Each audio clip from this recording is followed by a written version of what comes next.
বিসমিল্লাহির রহমানির রহিম। আলহামদুলিল্লাহি রাব্বিল আলামিন।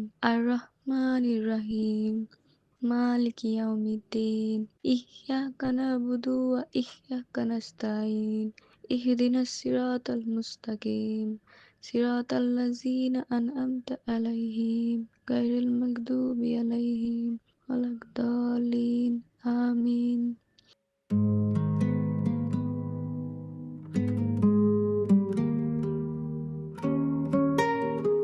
কই যাও?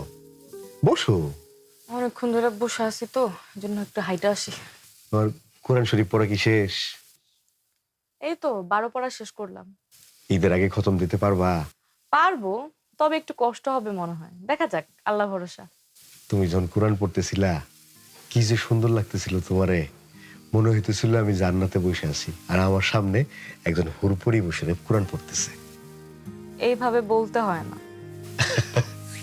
বললে কি হবে? হ্যাঁ, আমি তো আমার নিজের বউরে বলতেছি, অন্য কারো বউরে তো আর বলতেছি না।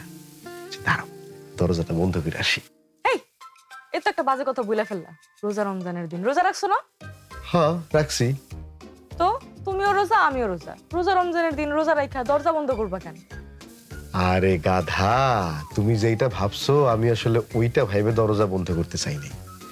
আমি দরজাটা বন্ধ করে একা একা তোমার কোরআন শরীফ পড়াটা দেখতে চাইছিলাম। এতক্ষণ তো একা একাই দেখছো। আর এটা তো কোরআন শরীফ, এটা তো দরজা বন্ধ করে পড়ার কোনো দরকার নাই। এটা আরো মানুষের কাছে ছড়াই দিতে হয়, মানুষকে বলতে হয়। নিজে পড়ার সাথে সাথে অন্যকেও পড়ার জন্য উৎসাহিত করতে হয়। বুঝা গেছে আমার কথা?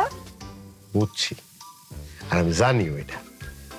তাও দরজাটা বন্ধ করে তোমার কোরআন পড়া দেখতে আমার খুব ইচ্ছা করতেছে। আবারও একই কথা বলে। তুমি যদি এখন দরজা বন্ধ করো, আব্বা আম্মা তিশা এরা কি ভাববো একবার ভাইবা দেখছো? হ্যাঁ, রোজা রমজানের দিন সব কি কয়। ফালতু।